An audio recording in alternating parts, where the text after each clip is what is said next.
Hi guys, আমি শান্বিতা and welcome back to my channel.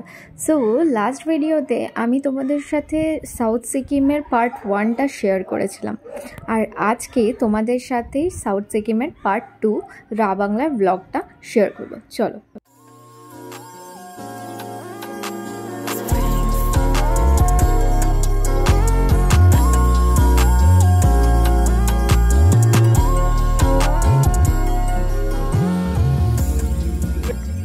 এটা হলো টেমি টি গার্ডেন।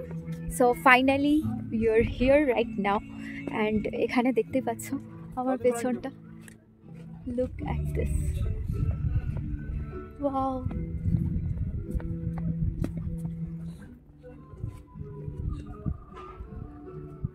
বহুদিন ধরে ইনস্টাগ্রাম ফেসবুকে রিলস দেখতে দেখতে পাগল হয়ে গিয়েছিলাম যে টেমি টি গার্ডেন যাব। তো finally we are here right now. So let's go and explore the Temi Tea Garden. So টেমির এখান থেকে তোমরা খুব ভালো ভিউ পাবে। 30 রুপিস পার পারসন করে নিয়ে ভেতরে ঢোকায়। সো খুব ভালো লাগবে। আমাদের হাতে যেহেতু বেশি টাইম নেই, কারণ আমাদের এরপর দেখতে হবে রা বাংলা বুদ্ধা পার্ক। তো একদম আমরা এখান থেকে বেরিয়ে রা বাংলা বুদ্ধা পার্ক যাব।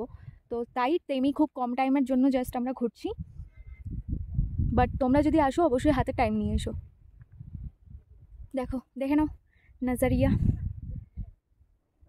আর এখানে মেন বিশেষত্ব হলো তোমার এই যে ফ্ল্যাগসগুলো লাগানো রয়েছে, সমস্ত গার্ডেনটাতে তোমরা এই ফ্ল্যাগসগুলো তোমরা দেখতে পাবে, লাইনিং করা আছে পুরো। টেমির এইটাই হলো বিশেষত্ব, হেভি লাগে। আর এই নাজারিয়াটার জন্যই টেমি এত বিখ্যাত।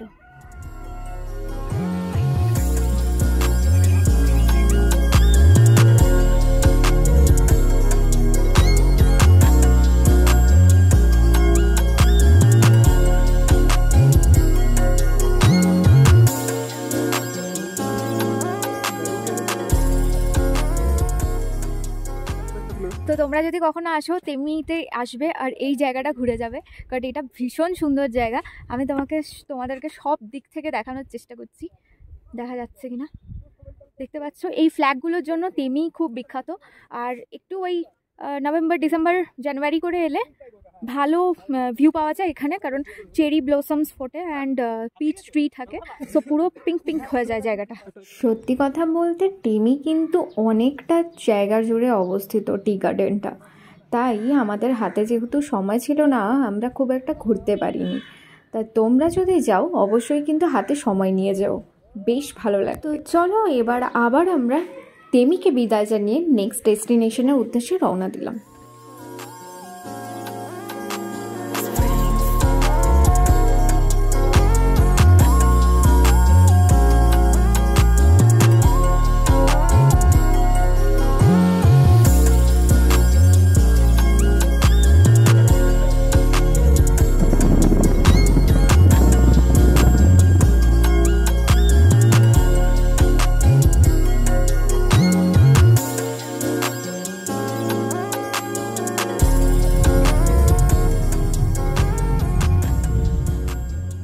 ফাইনালি আমরা কিন্তু টেমি টি গার্ডেন থেকে একদম চলে এসেছি রা বাংলা টাউনে।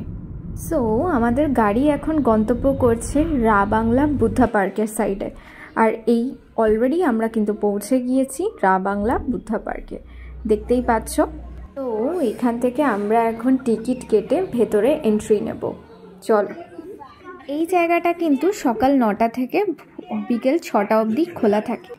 সো ফাইনালি আমরা কিন্তু টিকিট কেটে নিয়েছি, এবার এন্টার করব। আর টিকিটের প্রাইস মূল্য ছিল পার হেড 80 রুপিস। তো ভেতরে এন্ট্রি নেওয়ার সাথে সাথে কিন্তু খুব সুন্দর শপ দেখা যাচ্ছিল। আর এই শপগুলোতে কিন্তু দারুণ দারুণ অ্যান্টিক পিসের সেল হচ্ছিল। তো যাই হোক, যেগুলো ভীষণ ভালো লাগছিল দেখতে। কিন্তু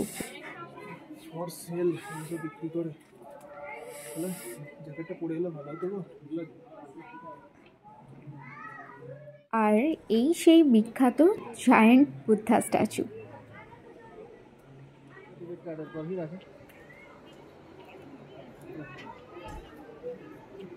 তো আমরা এখন আছি রা বাংলা বুদ্ধা পার্ক।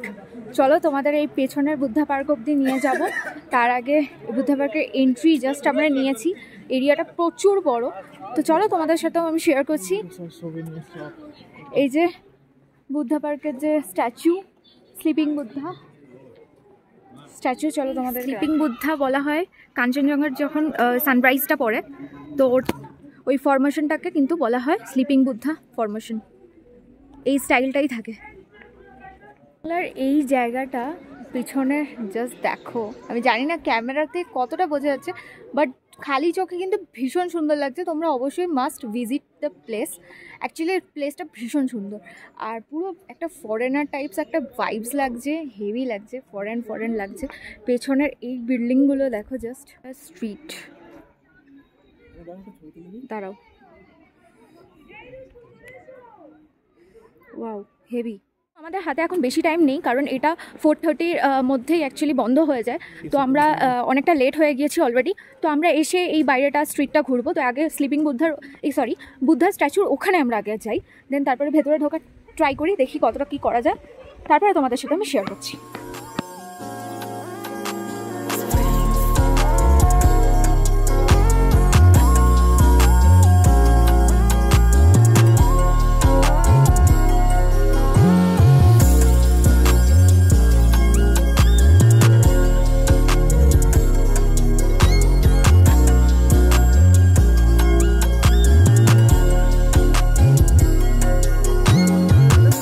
ফাউন্টেন ঢোকার মুখটাতেই অসাধারণ, জাস্ট প্রচুর সিঁড়ি সামনে।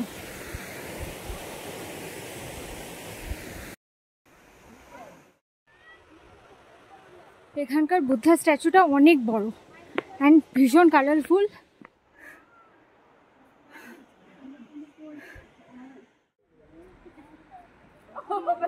পবিত্র জল এখানকার, এই সব কুণ্ডগুলোতে একটা করে জল আছে। এই জলটাকে হোলি মানা যেতে হয়। এই ভিডিওগ্রাফি কোনোটাই অ্যালাউড ছিল না, তাই বাইরে থেকেই জাস্ট আমি দেখিয়ে দিলাম। এখানে দেখতে হলে তোমাদেরকে আসতে হবে, অ্যান্ড চারিপাশটা আমি তোমাদের দেখিয়ে দিচ্ছি। আই গেস তোমাদের খুব ভালো লাগবে, কারণ এই জায়গাটা ভীষণ কালারফুল। ফটো ভিডিওর জন্য তো ভীষণ সুন্দর।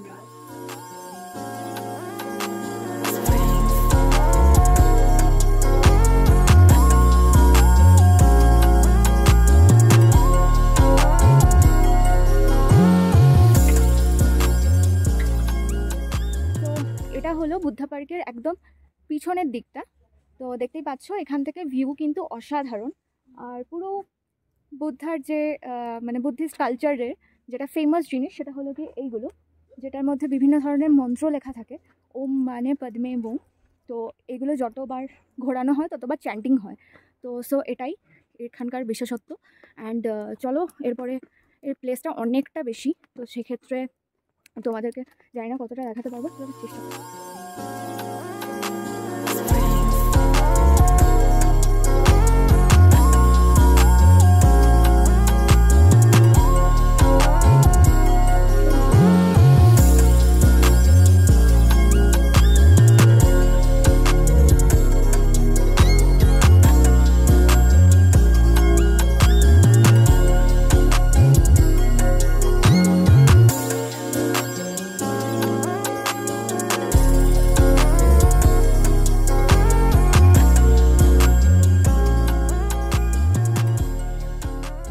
বিশেষ কিছু নয়, এটা একটা ভিউ পয়েন্টকে জাস্ট অ্যাট্রাকশনস বাড়ানোর জন্য আরও করা হয়েছে। স্পেশালি এখানে প্রচুর ফটো তোলা যাচ্ছে, অ্যান্ড যারা রিলস ভিডিও করবে তাদের জন্য তো খুবই ভালো।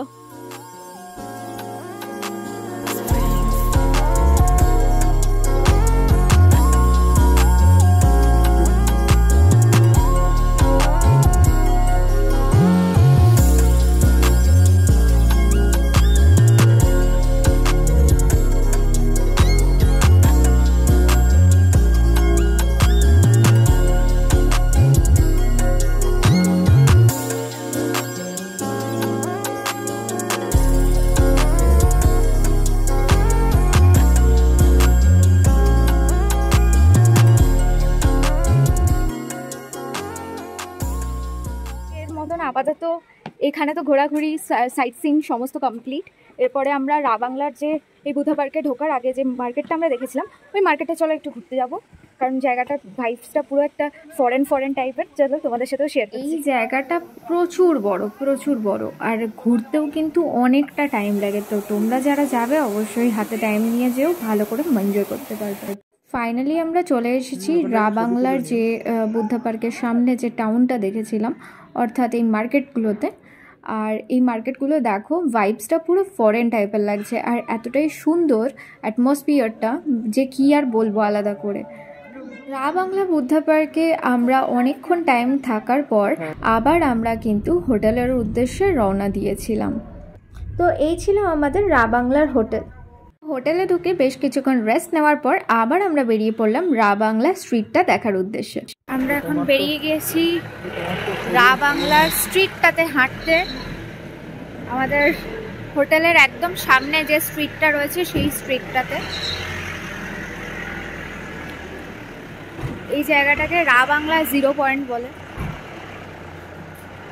তোমরা কিন্তু শিলিগুড়ি যাওয়ার বাস, ট্যাক্সি সমস্ত কিছু পেয়ে যাবে। বেসিক্যালি ট্যাক্সি থাকে এখানে, রেন্টেড ট্যাক্সি, প্রাইভেট ট্যাক্সি, তোমরা সবটাই পাবে।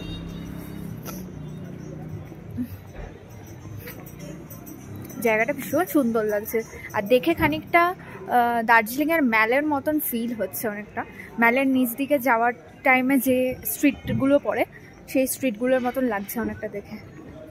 এটা হলো রা বাংলা চৌরাস্তা। এখানে রাস্তায় যত এগোচ্ছি খালি হোটেল, বাজার, দোকান, সোয়েটারের দোকান এগুলোই দেখা যাচ্ছে আপাতত। তো চলো অনেকক্ষণ হাঁটাহাঁটি করার পর এবার আমরা হোটেলের রুমে আবার এন্টার করি। একটা স্পেশাল ওয়াটার যেটা একমাত্র সিকিমেই পাওয়া যায়, কারণ এটা নর্মাল কোনো জায়গায় কিন্তু আমরা শিলিগুড়ি বা অন্যান্য জায়গায় কিন্তু এটা পাই না। তো এটা হলো মিন্ট ফ্লেভার্ড ওয়াটার। এটা খেলে একটা মিন্টের মতন টেস্ট অল টাইম আমরা পাই যখন খাই, আর এই জন্য এইটুকু জলের বোতলটার দাম 30 টাকা। তো এটাই আমাদের আজকের আপাতত রাত্রের মেনু। তো জিরা রাইস, প্লেন রাইস আর আলু ভাজা আর ডাল আর পনিরের তরকারি ছিল। তো চলো এবার আমরা ডিনার করে আপাতত একটু শোবো, দেন কাল সকালে আবার রওনা দেওয়ার পাল। মর্নিং গাইস, আমরা আজকে রা বাংলায় আছি। তো এখান থেকে আমরা আজকে রওনা দেবো বাড়ির উদ্দেশ্যে। তো তার আগে আজকে সকালবেলায় তোমাদের ওয়েদারটা একবার দেখিয়ে দিই।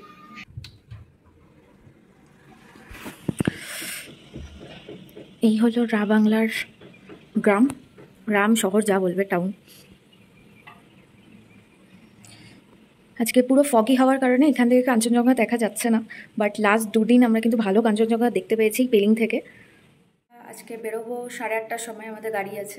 তো তাড়াতাড়ি রেডি হয়ে নিয়ে তারপরে তোমাদের সাথে শেয়ার করছি। তো আমরা কিন্তু এখন গাড়ি উঠে পড়েছি, আর এখানে দেখতে পাচ্ছ আমরা কিন্তু অলরেডি তিস্তা রিভারের যে ব্রিজটা সেটা কিন্তু ক্রস করে গেছি।